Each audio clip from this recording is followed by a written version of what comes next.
आज की क्लास का ये पार्ट 1 है। क्वेश्चन होगा।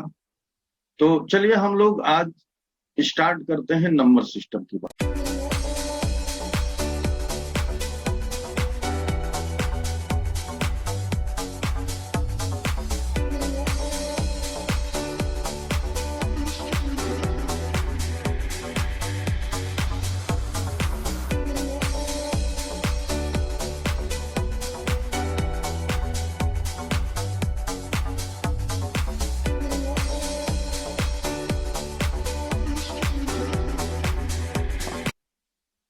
नंबर सिस्टम में जो सबसे पहला नंबर आता है जिसकी बात होनी है वो है नेचुरल नंबर,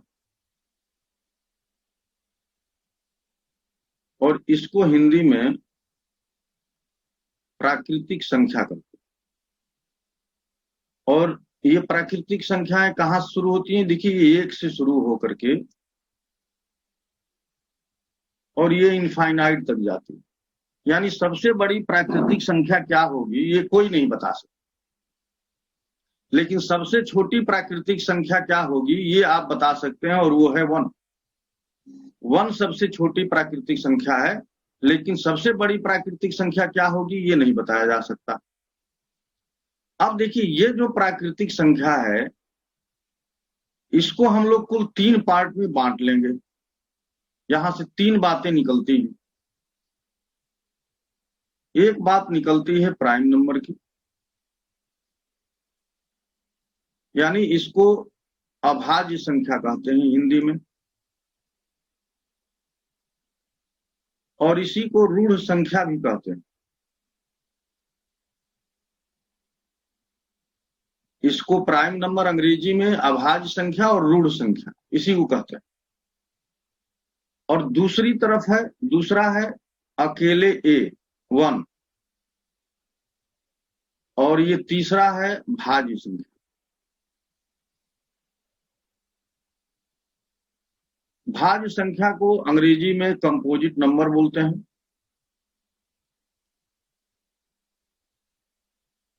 और इसका एक और नाम है संयुक्त संख्या।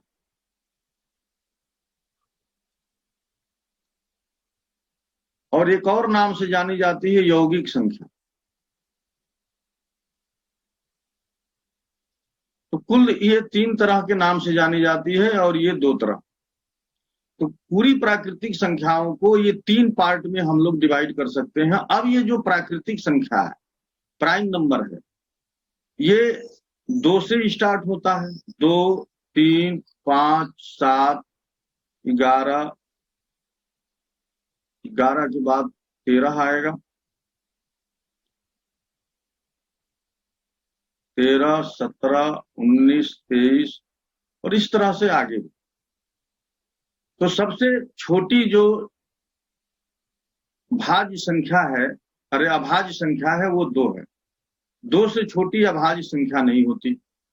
और 2 और 3 ही ऐसी 2 अभाज्य संख्याएं हैं जो क्रम से हैं, यानी कॉन्जिक्यूटिव हैं, क्रमागत हैं। बाकी और कोई संख्या जो अभाज्य है वो क्रमागत नहीं होती। तो सबसे छोटी अभाज्य संख्या 2 है, और 2 और 3 ही ये 2 संख्याएं ऐसी हैं जो क्रमागत हैं, यानी जो कॉन्जिक्यूटिव हैं। अब देखिए, इस पूरे सेट में से जो 1 से लेके इनफाइनाइट थे, उसमें से इस तरह की संख्याएं निकल गई, यानी 2, 3, 5, 7, 11, 13, 17, 19, 23। तो जो अभाज्य संख्याएं होती हैं उनकी विशेषता क्या होती है? अभाज्य संख्याएं केवल अपने से और 1 से केवल विभाजित होती हैं, यानी डिवाइड होती हैं। या तो वो 1 से डिवाइड होगी या अपने से डिवाइड। अब जैसे मान लीजिए 12 है, तो 12 2 से भी डिवाइड हो जाएगा, 12 3 से भी डिवाइड हो जाएगा, 12 4 से भी डिवाइड हो गया, 12 6 से भी डिवाइड हो गया, 12 12 से भी डिवाइड हो गया।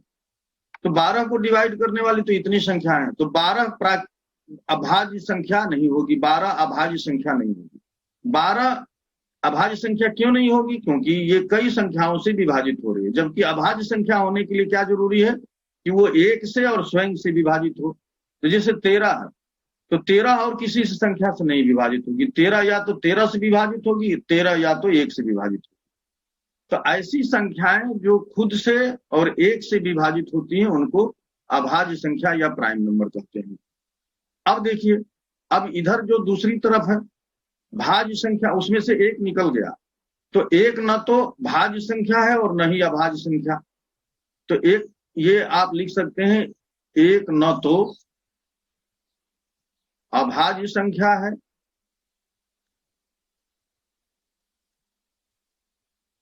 और न ही भाज्य संख्या। तो एक न तो भाज्य है न तो अभाज्य है, तो एक बिल्कुल अलग हो गया। अब जो शेष बचा, तो प्राइम नंबर यानी अभाज्य और एक को निकाल देने के बाद जो भी संख्या इस सेट में बच जाएंगी वो सब की सब भाज्य हो जाती हैं। तो आप कल्पना करिए कि भाज्य संख्या सबसे छोटी क्या है, आप में से कौन बताएगा कि सबसे छोटी भाज्य संख्या क्या हो सकती है? 4। Very good. तो सबसे छोटी भाज्य संख्या जो है वो है 4।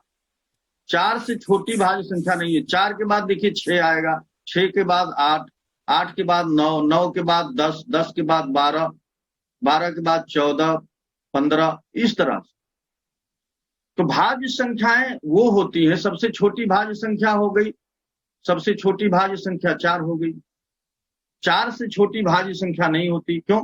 4 से छोटी 3 संख्याएं हैं, 1, 2 और 3। तो एक न तो भाज्य है न तो अभाज्य है, ये निकल गया। बाकी बचा 2 और 3। 2 और 3 दोनों अभाज्य संख्याएं हैं, इसलिए भाज्य संख्या 4 से शुरू होती है। और भाज्य संख्याओं की विशेषता होती है क्या, कि ये एक और खुद से तो विभाजित होंगी ही होंगी, कम से कम किसी और एक संख्या से विभाजित हो। जैसे मान लीजिए कि ये 6 है, तो 6 को 1 विभाजित करेगा, 6 भी करेगा, लेकिन 6 को 2 भी करेगा और 3 भी करेगा। तो किसी भी संख्या के अगर 2 से अधिक फैक्टर मिलते हैं, यानी 2 से अधिक विभाजित करने वाली संख्याएं मिलती हैं, तो वो संख्या भाज्य होगी। जैसे 6 है, तो 6 के 2 फैक्टर तो मिल गए, 1 और 6, लेकिन जब अधिक मिलेगा, 2 से अधिक मिलेगा, तभी ये 6 भाज्य होगी। तो यहाँ पर मिल रहा है, 2 भी मिल रहा है, 3 भी मिल रहा है, यानी कुल इसके 4 फैक्टर्स मिल गए, तो 6 भाज्य संख्या। तो भाज्य संख्या की एक और परिभाषा हो गई, एक और तरीके की पहचान हो गई कि जिन संख्याओं के फैक्टर यानी गुणनखंड या फैक्टर्स या डिवाइजर्स 2 से अधिक होंगे, वो सभी संख्याएं भाज्य। अब देखिए, प्राइम नंबर में कुछ चीजें हम लोग और जान लेते हैं कि जो अभाज्य संख्याएं हैं इनमें कुछ बातें और करनी।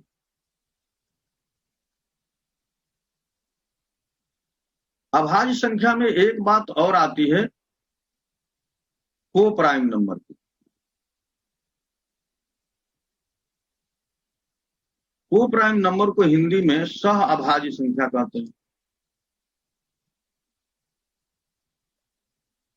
सह अभाज्य का मतलब कि देखिए 4 अभाज्य संख्या नहीं है, लेकिन अगर ये 3 के साथ है, यानी 4 और 3 एक साथ हैं, तो ये सह अभाज्य है। इसी तरह से देखिए 12 अभाज्य संख्या नहीं है, लेकिन 12 अगर 13 के साथ है, 12 अगर 5 के साथ है, 12 अगर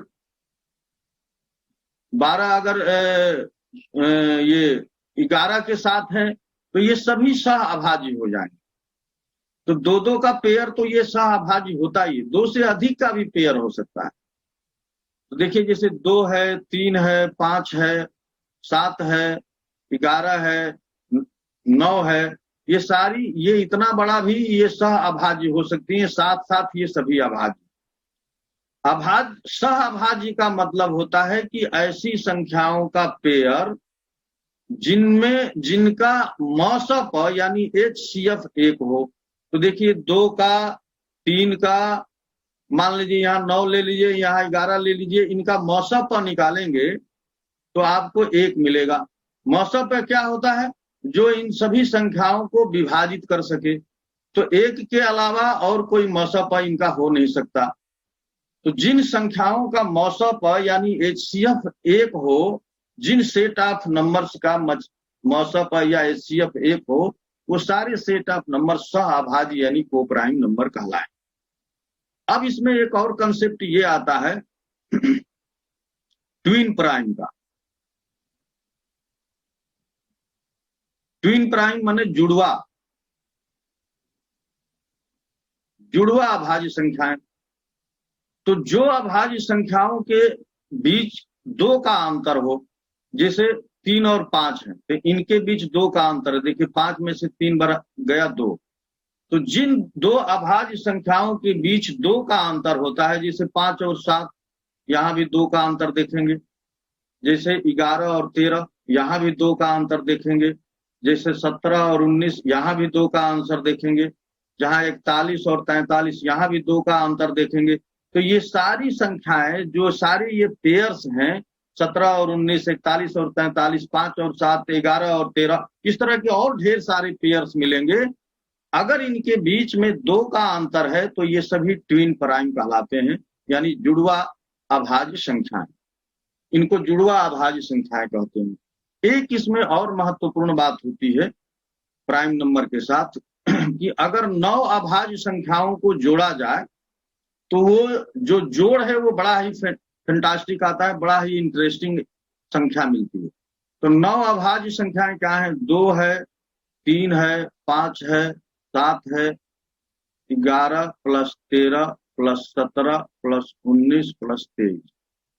देखिए ये कुल 9 अभाज्य संख्याएं, 1 2 3 4 5 6 7 8 9, और इनका योग जो है 100 के बराबर है। ये बड़ा इंटरेस्ट कि प्रथम 9 अभाज्य संख्याओं का योग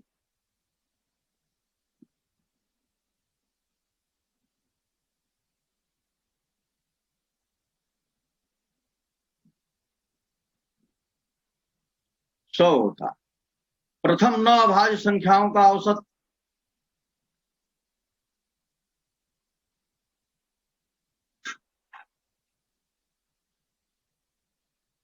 अगर इनका औसत आपसे पूछ दे, औसत क्या होगा? 100/9 और 11 सही 1/9। तो 11 सही 1/9 इनका औसत आ जाता है। प्रथम शब्द क्यों लगाया गया है? प्रथम शब्द इसलिए लगाया गया है कि ये जहां से पहली अभाज्य संख्या शुरू होती है, तो पहली अभाज्य संख्या 2 से शुरू होती है और 2 के बाद 9 प्राइम नंबर तक, 9 अभाज्य संख्याओं तक एकदम क्रम हो, बीच में कुछ छूटा ना हो। तो ऐसी संख्याओं के योग के लिए या ऐसी संख्याओं के लिए प्रथम 9, प्रथम 11, प्रथम 12, प्रथम 14 ऐसे भी कर सकते। तो प्रथम 9 अभाज्य संख्याओं का जो योग है वो 100 के बराबर है और इनका औसत 11 सही 1/9 के बराबर। ये तो मैंने आपको बताया कि जो प्राइम नंबर यानी भाज्य और अभाज्य संख्याओं का जो डिफाइन है या जो परिभाषित हैं, ये प्राकृतिक संख्या पर, यानी भाज्य और अभाज्य संख्याएं कहाँ परिभाषित हैं? प्राकृतिक संख्या पर। तो भाज्य और अभाज्य संख्याएं, एक नोट और आप देख लीजिए,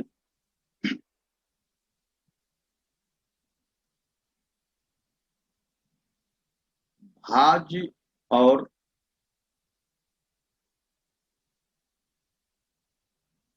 अभाज्य संख्याएं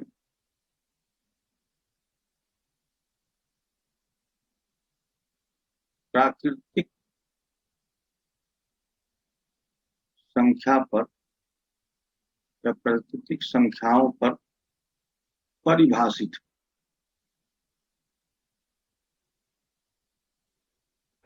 या डिफाइंड। यानी आप ये समझ लीजिए कि कोई भी भाज्य संख्या निगेटिव नहीं हो सकती, ये प्राकृतिक संख्या पर ही डिफाइन की गई है। कोई भी अभाज्य संख्या फ्रैक्शन में नहीं हो सकती, ये प्राकृतिक संख्या पर डिफाइन की गई है, क्योंकि प्राकृतिक संख्या भिन्न में नहीं होती, फ्रैक्शन नहीं होती, दशमलव में नहीं होती। तो ये एक महत्वपूर्ण बात है जो आपको समझना है और याद रखना है। अब देखिए प्राकृतिक संख्या के बाद जो संख्या का सेट आता है, जो आपके सिलेबस में दिया है पेट का, उसका नाम है होल नंबर।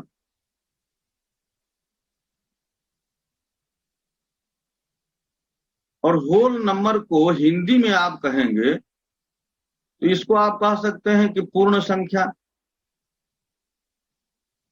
लेकिन ये पूर्ण संख्या, हिंदी का ये शब्द इसके लिए उचित नहीं है, क्योंकि पूर्ण संख्या परफेक्ट संख्या को भी कहते हैं। जो परफेक्ट संख्या होती है उसको भी हिंदी में पूर्ण संख्या कहते हैं। इसलिए आप इस पूर्ण संख्या जो हिंदी में दिया है, इसको आप बहुत इसके हिंदी का मत मानिए, आप इसे होल नंबर को होल नंबर जैसा ही समझिए।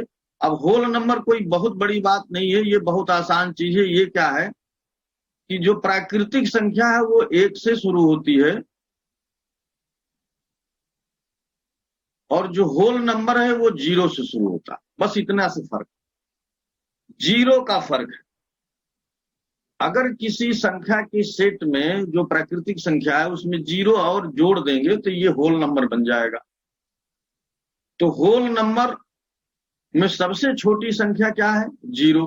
और प्राकृतिक में या नेचुरल नंबर में सबसे छोटी संख्या 1 है, होल नंबर में सबसे छोटी संख्या 0 है। तो जैसे आपसे कभी कभी कोई पूछता है कि भाई एक अंक की सबसे छोटी संख्या क्या हो, ये आपसे कोई क्वेश्चन पूछ ले कि एक अंक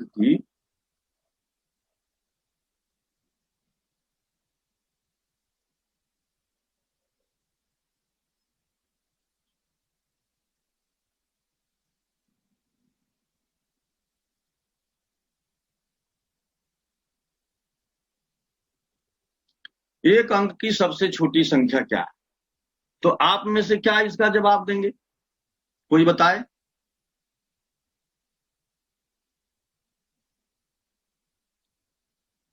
एक अंक की सबसे छोटी संख्या क्या होगी? 1 होगी सर। तेज बोलो। हाँ बताइए। 1 होगी सर, 1। और कोई? जया राय ने भी बताया कि 1 होगी। भाई देखो, जब तक आपसे ये नहीं कहा जाएगा कि किस सेट के या किस नंबर सिस्टम के अंतर्गत आप बात पूछ रहे हैं। अगर मान लो नेचुरल नंबर में हम बात कर रहे हैं तब तो यहाँ पर 1 होगी, क्योंकि ये 1 से शुरू होता है। लेकिन होल नंबर में आप बात कर रहे हैं तब तो ये 0 होगी, क्योंकि यहाँ 0 से शुरू होता है। अगर इंटीजर में आप बात कर रहे हैं तो इंटीजर तो माइनस से शुरू होता है। तो यहां पर सबसे छोटी संख्या क्या होगी? 1 अंक की। इंटीजर में बात करेंगे तब तो -9 हो जाएगी, क्योंकि 9 सबसे 1 अंक की छोटी संख्या है। तो जब तक आपको संदर्भ न दिया हो कि ये किस सेट के संदर्भ में पूछ रहे हैं, तब तक आप इसका सही उत्तर नहीं बता सकते। तो किसी ने कहा 1, किसी ने कहा 0, किसी ने कहा -9, तो 0, 1 और -9 ये तीनों संख्याएं सही हैं 1 अंक की सबसे छोटी संख्या के लिए, जब तक कि आपसे ये न पूछा जाए कि भाई प्राकृतिक संख्या में सबसे छोटी संख्या या होल नंबर में सबसे छोटी संख्या या इंटीजर यानी पूर्णांक में सबसे छोटी संख्या क्या है, तभी आप सही सही बता पाए। देखिए, बीच में थोड़े देर के लिए नेटवर्क गायब होगा क्योंकि अनस्टेबल लिख रहा है, तो फिर से हम लोग जुड़ जाएंगे। बीच में आवाज अगर मेरी बंद हो जाए तो आप समझिएगा कि नेटवर्क छोड़ दिया, बार बार अनस्टेबल लिख रहा है। तो अभी ये सही हो जाएगा कि कभी कभी ये परेशान करता है। दूसरी चीज, एक बात और इसमें कहनी है कि जब तक आपका प्रश्न स्पष्ट नहीं हो तब तक आप सही जवाब नहीं दे सकते। तो होल नंबर में इतनी सी बात करनी थी कि होल नंबर 0 से लेकर के इनफाइनाइट तक होता है, और जितने काम आप नेचुरल नंबर के साथ कर रहे हैं, जोड़ घटाना गुणा भाग, वो यहां भी कर सकते हैं। अब अगली संख्या का जो सेट है उसको हम लोग जानेंगे, और वो बड़ा इंटरेस्टिंग सेट है।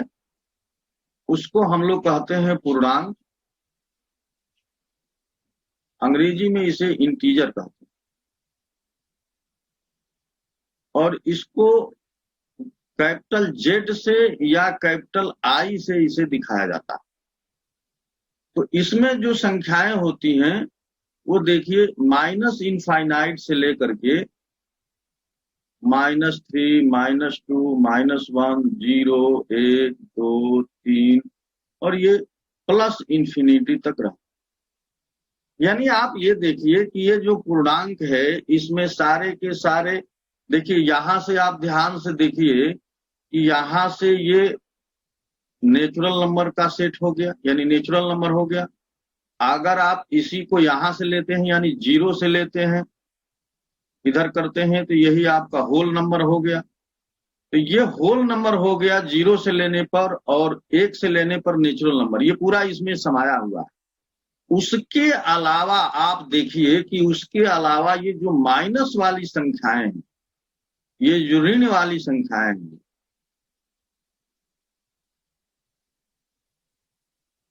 ये इनके अलावा इस इंटीजर में जुड़ी हुई। तो इंटीजर के सेट में जितने नेचुरल नंबर होते हैं उसी का ऋणात्मक वाली संख्या भी होती है, ऋण वाली भी संख्या होती है। तो आप देखिए यहां से 1 से लेके इनफाइनाइट तक ये जितनी धन वाली संख्याएं हैं उतनी ही ये 1 से लेके इनफाइनाइट तक, माइनस इनफाइनाइट तक ऋण वाली संख्या है। तो यहां से दो तरह की संख्याओं की बात होने लगती है।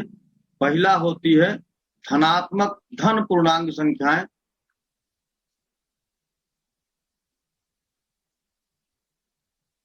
तो धन पूर्णांक संख्या को कैपिटल जेड और प्लस लिख देते हैं, और इसमें 1 से शुरू होता है, 1, 2, 3 और ये इनफाइनाइट।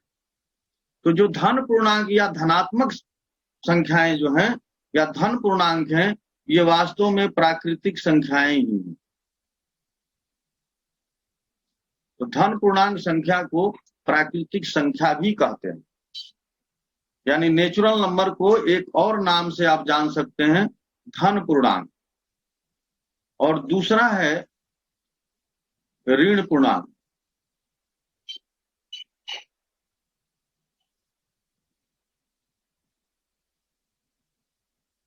तो ऋण पूर्णांक में क्या है कि कैपिटल जेड बना के माइनस लिख देते हैं, और ये -1 से शुरू होती है, -1, -2, -3 और ये माइनस इनफाइनाइट तक जाती है। तो ये ऋण पूर्णांक संख्याएं होती हैं। और यहाँ पर देखिए हम लोगों ने ऋण लिख दिया और धन पूर्णांक के लिए धन शब्द का यूज कर दिया। अब एक बात आप गौर करिए, और आप शायद देख भी रहे होंगे कि भाई यहां से यहां तक तो देखिए, यहां से यहां तक तो आपने कह दिया कि ये धन पूर्णांक है, यहां से यहां तक आपने कह दिया कि ये ऋण पूर्णांक है, बीच में ये 0 बच गया है, 0 की आपने चर्चा नहीं किया। तो एक नोट करके लिख लीजिए कि 0 न तो धन पूर्णांक है और न ही ऋण पूर्णांक, 0 न तो धन पूर्णांक है और न ही ऋण पूर्णांक।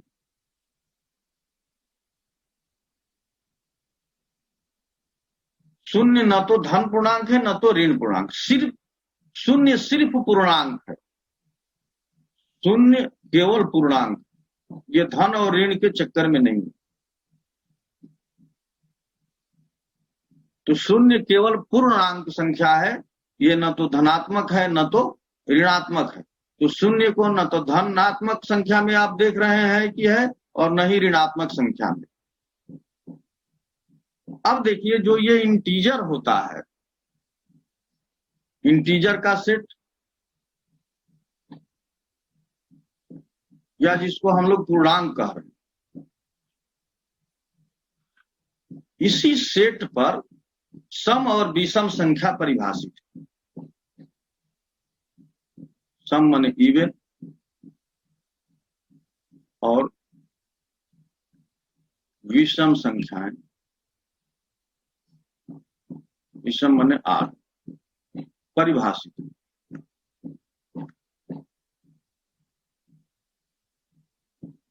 इसका अर्थ क्या होगा?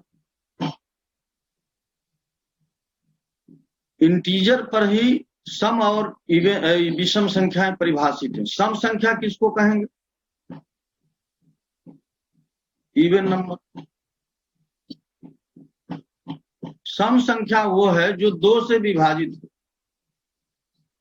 2 से विभाजित हो।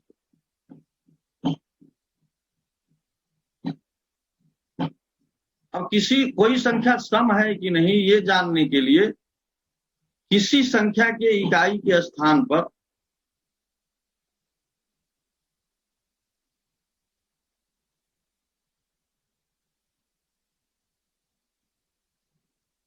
किसी संख्या के इकाई के स्थान पर यदि 0, 2, 4, 6 और 8 हो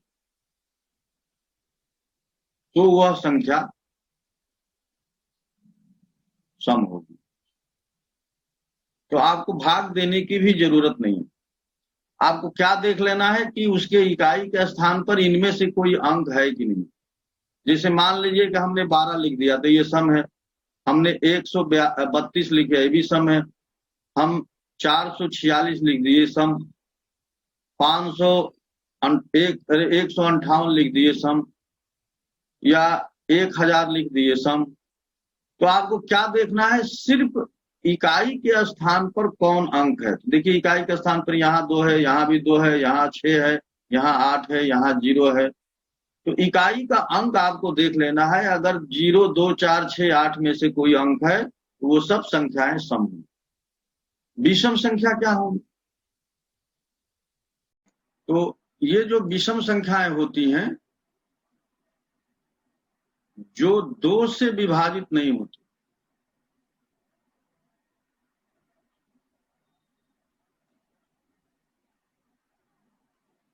जो 2 से विभाजित न हो वो विषम संख्या। यानी किसी संख्या के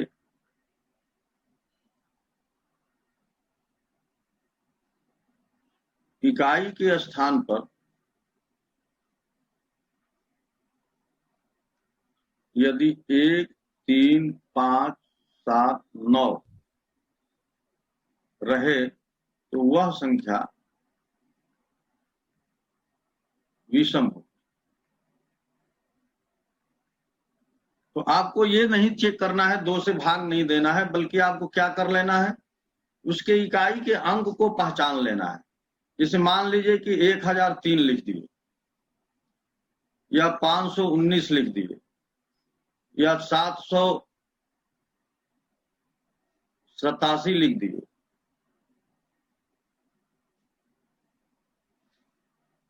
या 95 लिख दिए। तो यहां पर आपको क्या देखना है कि जो इसका इकाई का अंक है वो इनमें से है कि नहीं, 1, 3, 5, 7, 9 में से है कि नहीं। तो अगर 1, 3, 5, 7, 9 में से ही इनका इकाई का अंक है तो ये सारी संख्याएं 8 नंबर हो जाती हैं, यानी विषम संख्या। अब एक नोट करके ये भी देख लीजिए, इंपॉर्टेंट नोट है।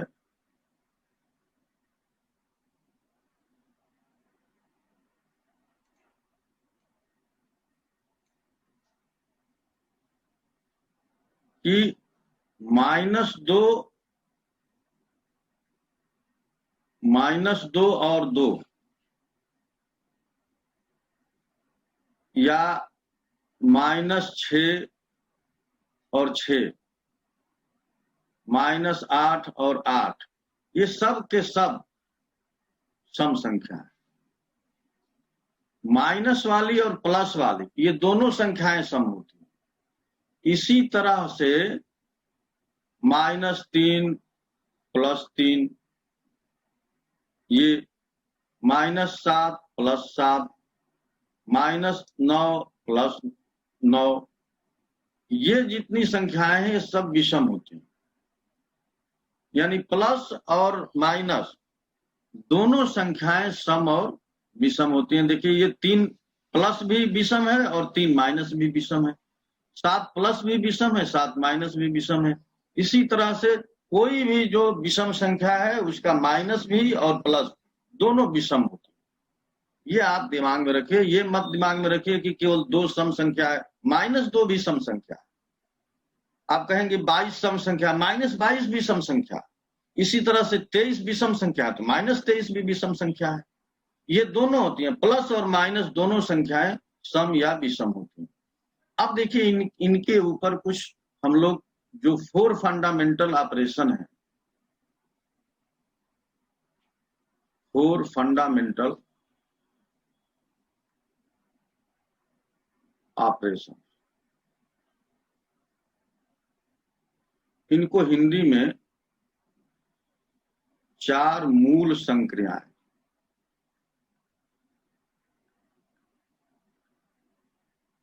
ये क्या है आप जानते हैं, बस इसका नाम थोड़ा मैंने रख दिया है इस तरह से, तो आप भ्रम हो रहे होंगे। 4 मूल संख्याएं धन, ऋण, गुणा और भाग है। यही 4 मूल संख्याएं हैं, यानी 4 फंडामेंटल ऑपरेशन। अब हम लोग सम और विषम के संदर्भ में इनको देखें। तो पहली स्थिति ये देखिए कि इवन नंबर को इवन नंबर से जोड़ा जाए तो इवन मिलता है। इवन को इवन से जोड़ा जाएगा तो इवन मिलेगा। एग्जाम्पल के तौर पर देखिए, 2 और 6 जोड़ेंगे तो 8 मिलेगा। दूसरा, इवन नंबर को ऑड नंबर के साथ जोड़ा जाए तो ऑड नंबर मिलेगा। एग्जाम्पल देखिए, 6 इवन नंबर है और 3 ऑड नंबर है, इनको जोड़ेंगे तो 9 मिलेगा, ये ऑड नंबर। तीसरी, ऑड नंबर को ऑड नंबर से जोड़ेंगे तो इवन नंबर मिलेगा। इसका एग्जाम्पल देखिए, 3 ऑड है और 5 भी ऑड है, इनको जोड़ेंगे तो 8 मिलेगा। तो 2 इवन नंबर को जोड़ेंगे तो इवन नंबर ही मिलेगा। एक इवन एक ऑड को जोड़ेंगे तो ऑड नंबर मिलेगा। एक ऑड और दूसरा वाला भी ऑड, यानी 2 ऑड संख्याओं को जोड़ेंगे तो इवन संख्या मिलेगी। ये तो प्लस के लिए हम लोगों ने देखा। अब ये काम माइनस वाले के लिए देखिए, गुणा के लिए देखिए। यही काम हम लोग गुणा के लिए देख लें। गुणा की यहां पर पहला क्या होगा, इवन का गुणा अगर इवन से हो तो ये इवन मिलेगा। एग्जाम्पल देखिए, अगर 2 का गुणा हम 4 से करेंगे तो 8 मिलेगा। दूसरा एग्जाम्पल देखिए, इवन का गुणा ऑड से करें तो इवन मिलेगा। अब ये धनात्मक वाले में देखिए, इवन को जब हम लोग ऑड से जोड़ रहे थे तो ऑड मिल रहा था, लेकिन गुणा वाला में देखिए, इवन का गुणा ऑड के साथ गुणा कर रहे हैं, इवन और ऑड को गुणा कर रहे हैं तो यहाँ इवन मिल रहा है। ये आपको गौर करने वाली बात है। देखिए, ये 4 है और ऑड नंबर 3 है, गुणा करेंगे तो ये 12 मिल गया। और तीसरा इसमें नियम है, ये अगर ऑड का गुणा हम लोग ऑड से करें तो ऑड मिलेगा। ये देखिए, 3 का गुणा 5 से कर रहे हैं तो 15 मिलेगा। इस नियम को आप ठीक से समझ लिए, ये कोई बहुत बड़ा नियम नहीं है, ये कोई बहुत बड़ा नियम नहीं है, लेकिन इसी नियम पर एक क्वेश्चन पूछा जाता है। वो देखिए किस प्रकार का है। एक क्वेश्चन देखिए, यहां पर 3 खाने बने हुए और इन तीनों खानों में संख्या भरना है, इसका योग 13 30 आना चाहिए। और ये 1 3 5 7 9 11 13, इनमें से कोई अंक यहाँ पर, कोई संख्या यहाँ पर भर सकते हैं और उनका योग क्या आना चाहिए, 30 आना चाहिए। तो आप में से कौन इसका उत्तर बता सकता है?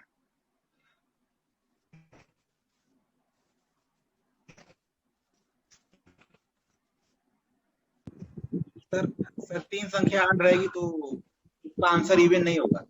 वेरी गुड, यही बात यहां पर करनी है कि 3 विषम संख्याओं का योग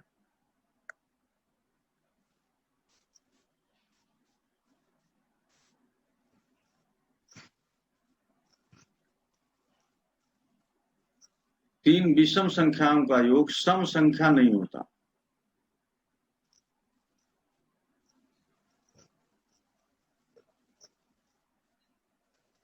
सम संख्या नहीं होती। जैसे 3 धन 5 धन 7, देखिए 3 धन 5 8 हो गया और 7 इसके साथ और जोड़ेंगे तो ये 15 हो गया, तो ये सम संख्या नहीं बनी।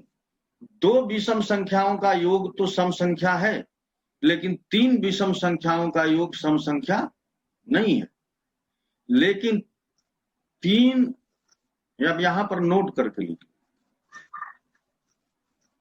3 विषम संख्याओं का योग सम नहीं हो सकता, लेकिन 3 सम संख्याओं का योग सम ही होगा।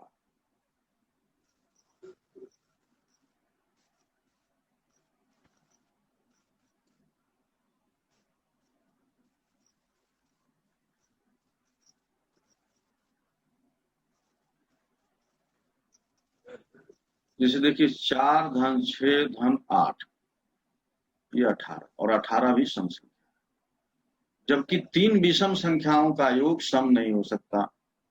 2 विषम संख्याओं का योग सम है, 3 विषम संख्याओं का योग विषम है। तो आप चाहे लिख सकते हैं कि 2 से अधिक यानी 3 रहेगा। जब जब आड नंबर जोड़ेंगे, आड नंबर तक जोड़ने वाले संख्याओं की संख्या अगर विषम है तब वो विषम ही आएगी, लेकिन जब जब वो इवन होगा तब तक वो सम संख्या आएगी। एक यहीं से इंपॉर्टेंट रिजल्ट और आप देख लीजिए,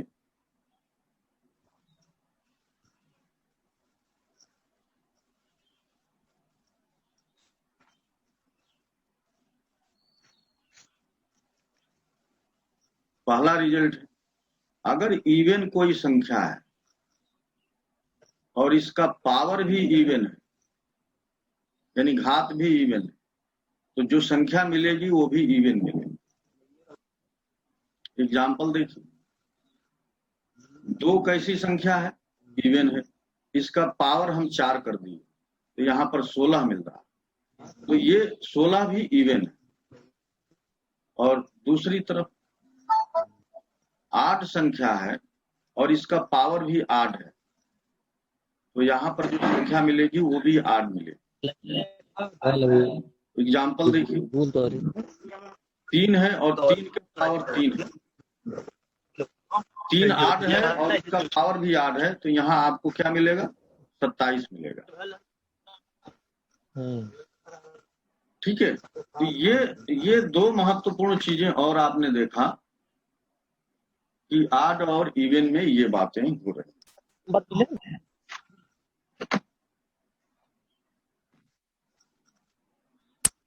इसमें किसी कोई कंफ्यूजन हो, कोई डाउट हो तो वो पूछ सकता है।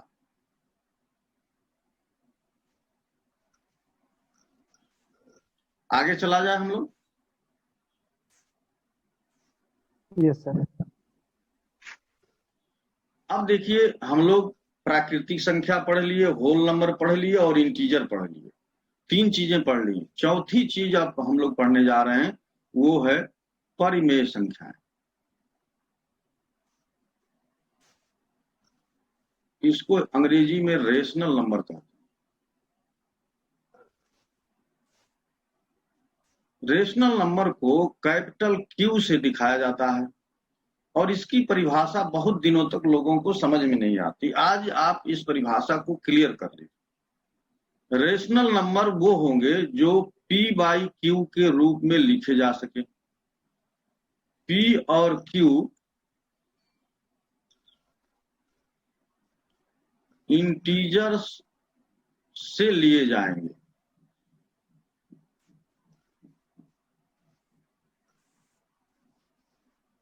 जहां Q 0 के बराबर नहीं होगा।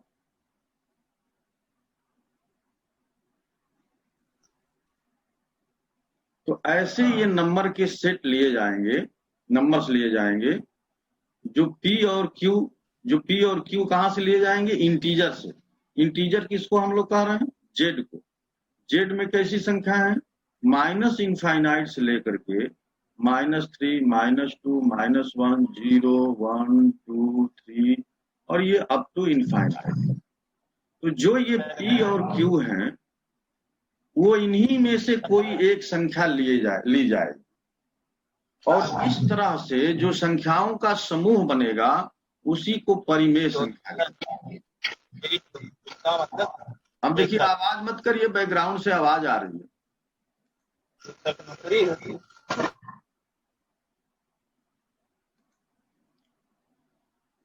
तो पूर्णांक जो संख्याएं हैं इन्हीं में से कोई P और Q हो सकता है और Q के लिए सिर्फ इतनी शर्त है कि Q शून्य नहीं होगा। तो आप कल्पना करिए कि जो आपको सेट मिलेगा वो किस टाइप से दिखेगा। जो Q होगा तो Q में ऋण वाली संख्याएं भी होंगी, यानी ऋण 3 भी होगा, 1/3 भी होगा, 4/9 भी होगा, 0 भी होगा, 5 भी होगा, 6 भी होगा और इस तरह से जितनी संख्याएं हैं बटे वाली और निगेटिव वाली, ये सब संख्याएं परिमेय संख्या में आ जाएंगी।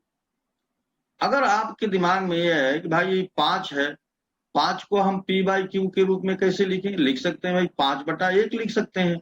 5 भी इंटीजर से लिया गया और 1 भी इंटीजर से लिया गया। -5 को भी -5/1 लिख सकते हैं।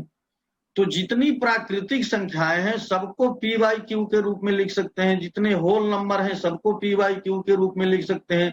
जितने इंटीजर हैं यानी ऋण वाली संख्याएं उनको भी P/Q के रूप में लिख सकते हैं। अगर आप देखिए, आपके दिमाग में हो रहा है कि Q को 0 क्यों नहीं लिया गया, तो ये शर्त क्यों नहीं 0 वाली ली गई? क्योंकि अगर आपने 0 परिमेय संख्या है कि नहीं, तो है, बिल्कुल है भाई। 0/1 लिख सकते हैं, लेकिन 0/0 नहीं लिख सकते क्योंकि ये 0/0 अनडिफाइंड है। तो इसीलिए यहां पर जो नीचे P/Q की बात की जा रही है, तो ये जो Q है, Q ये 0 नहीं होना चाहिए। आपको बस इतने ध्यान रखना है। तो जो भी संख्या आपके दिमाग में आ रही है वो सारी संख्याएं यहां पर आप लिख सकते हैं, बशर्ते कि Q 0 ना हो। तो ये है परिमेय संख्याएं। अब परिमेय संख्याएं जो पूरी की पूरी नेचुरल नंबर इसमें समाई हुई है, पूरी का पूरा होल नंबर समाया हुआ है, पूरा का पूरा इंटीजर समाया हुआ है, किसमें? परिमेय संख्या। तो परिमेय संख्या को अगर हम एक बड़ा सा वृत्त ले लें और ये कहें कि ये परिमेय संख्या है यानी Q, इसको कैपिटल दिखाते, तो इस Q के अंदर जो सबसे छोटा वाला वृत्त था उसको हम लोग कह देंगे भाई ये तो जेड था यानी इंटीजर। इंटीजर के अंदर क्या था? ये तो होल नंबर था भाई। होल नंबर से छोटा कौन था? तो होल नंबर से छोटा था नेचुरल नंबर। तो नेचुरल नंबर का जो सेट है या जो नेचुरल नंबर की प्राकृतिक संख्या है वो बहुत छोटी है और Q आप देख रहे हैं कि सब Q के अंदर समाई हुई है। तो Q यानी परिमेय संख्याओं का समूह ऐसा है जिसमें पूरा का पूरा प्राकृतिक संख्याएं समाई हैं, पूरा का पूरा होल नंबर समाया है, पूरा का पूरा इंटीजर समाया हुआ है। अब हम लोग बात करेंगे अपरिमेय संख्याओं की।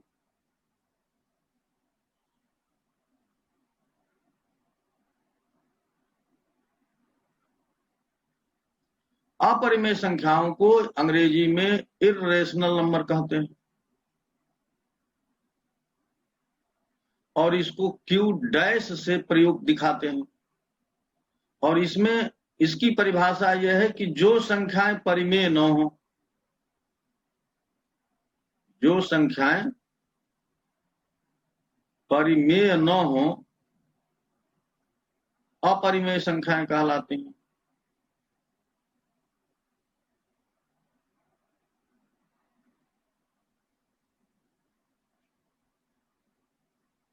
अब अपरिमेय संख्याओं कैसा दिखेंगी आपको? तो जितनी अभाज्य संख्याएं हैं सबको रूट में कर दीजिए, जैसे √2, √3, √5 या ³ √7 या ³ √11 इस तरह से इसी में पाई भी आ जाएगा और ई भी आ जाएगा। तो पाई भी, जो पाई है वो भी अपरिमेय संख्या है, ई जो एक्सपोनेंशियल है ये भी अपरिमेय संख्या है, √2, √3, √5, यानी जितनी प्राइम नंबर से जितनी अभाज्य संख्या है उनको अगर अंडर रूट में कर देंगे, क्यूब रूट में कर देंगे, फोर्थ रूट में कर देंगे, फिफ्थ रूट में कर देंगे, वो सभी के सभी अपरिमेय संख्याएं कहलाएंगी। अब आप में से बहुत से लोगों के दिमाग में आता है कि भाई पाई को आप कह रहे हैं कि अपरिमेय है,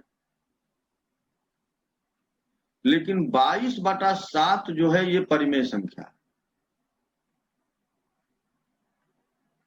अब आपके दिमाग में आएगा बात कि भाई पाई अपरिमेय है और पाई को ही हम जानते हैं कि पाई ही 22/7 है। ऐसा नहीं, पाई का जो मान है 22/7 ये लगभग मान है, लगभग, एग्जैक्ट नहीं है। पाई का एग्जैक्ट मान 22/7 नहीं है, ये लगभग है, ये काम चलाने के लिए है। तो 22/7 परिमेय संख्या हो गई, क्योंकि इसे p/q के रूप में हम लोग लिख सके हैं। p और q दोनों इंटीजर से हैं, इसलिए ये पूरी की पूरी परिमेय संख्या है। लेकिन पाई जो है वो अपरिमेय संख्या है, इस बात को गांठ बांध लीजिए। दूसरी चीज, बहुत से लोगों के दिमाग में आता है कि क्या √2 को हम लोग √2/1 नहीं लिख सकते? ये भी तो p/q जैसा दिख रहा है। बिल्कुल दिख रहा है भाई, लेकिन आप जानते हैं कि √2 इंटीजर नहीं है, जबकि हम लोग शर्त क्या लगाए हैं कि परिमेय संख्याएं वो होंगी जो p/q के रूप में लिखी जाएंगी। और p और q कहां से लिए जाएंगे? तो p और q देखिए कहां से लिए जाएंगे, इंटीजर से लिए जाएंगे। इंटीजर में क्या √2 है, √3 है, √5 है? नहीं है। तो इसलिए ये चीज नहीं ली जा सकती कि भाई √2 को हम √2/1 लिख दिए तो ये परिमेय संख्या हो जाएगी, या √3/√4 लिख दिए तो ये परिमेय संख्या हो जाएगी। नहीं, ये परिमेय संख्या नहीं। यहां पर ये थोड़ी सी मिस्टेक,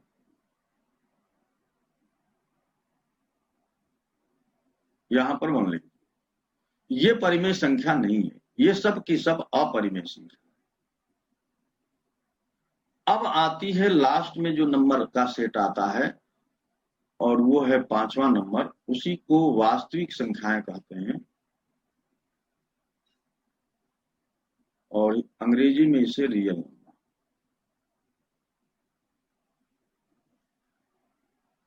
अंग्रेजी में इसे रियल नंबर, रियल नंबर को कैपिटल R से दिखाते हैं। और ये कैपिटल R जो है, ये जो Q है यानी रेशनल नंबर है वो, और प्लस इरेशनल नंबर, दोनों का योग होता है। अब इसको एक पिक्चर के द्वारा आप समझ सकते हैं। मान लीजिए कि ये पूरा जो है स्क्वायर रियल नंबर है, ये पूरा स्क्वायर रियल नंबर है। तो इस स्क्वायर के अंदर ये बड़ा सा जो है ये Q है, Q माने परिमेय संख्या। और जो इसके किनारे ये जो क्षेत्र छूट गया है, ये पोर्शन छूट गया है, जिसको मैं ग्रीन से दिखा रहा हूं, जो वृत्त के बाहर है, ये जो वृत्त के बाहर वाला क्षेत्र है यही Q डैश है, यानी ये अपरिमेय संख्या है। परिमेय संख्याएं जो रेड वृत्त के अंदर हैं, और पूरा ये जो वर्ग है वो वास्तविक संख्या यानी रियल नंबर है।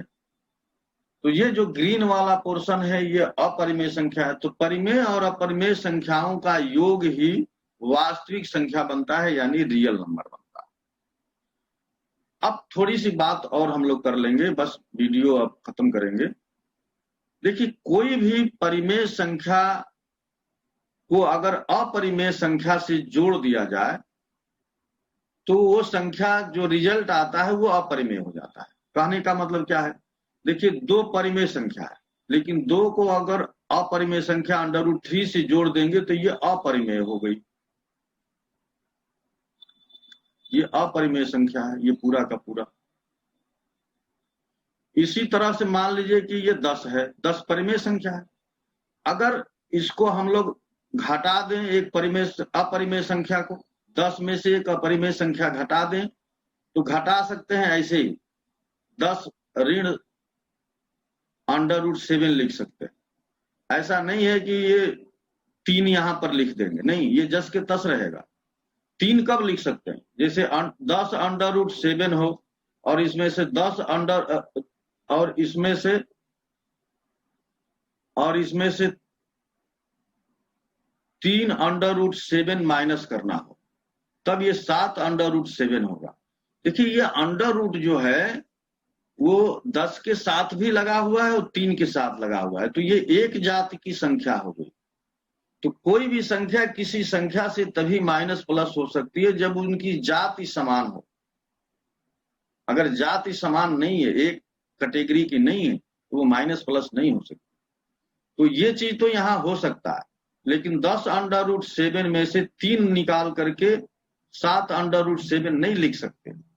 ये चीज गलत है, ये चीज गलत है, ऐसा नहीं लिख सकते। तो ये भी अपरिमेय संख्या है।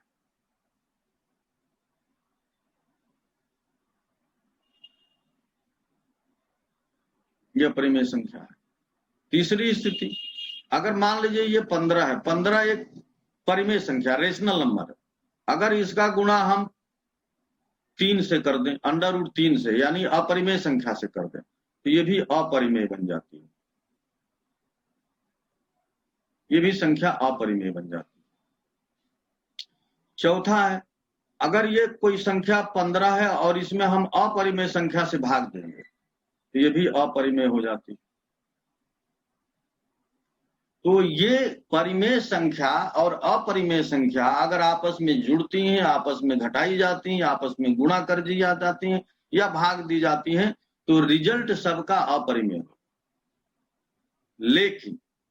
लेकिन आपको यहां समझना पड़ेगा कि अगर 10 √7 का गुणा √7 से हो जाए, तो 10 गुणे ये 7 हो जाएगा और ये 70 होगा, ये परिमेय संख्या हो गई। तो यहां पर 2 अपरिमेय संख्याएं हैं और इनका गुणा हुआ, तो अपरिमेय संख्याओं का गुणा हुआ है, तब ये 70 हो। तो 2 अपरिमेय संख्याओं का गुणा परिमेय भी हो सकता है, अपरिमेय भी हो सकता है।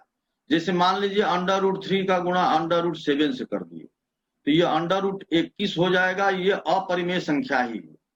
लेकिन √3 का गुणा अगर √3 से कर दिए तो ये 3 हो जाएगा और ये परिमेय संख्या है। तो आज की क्लास में आपको यही समाप्त करता हूं। कल हम लोग इसके आगे की बात करेंगे। आप सभी लोगों ने क्लास में पार्टिसिपेट किया, आप सभी को बहुत बहुत धन्यवाद। नमस्कार।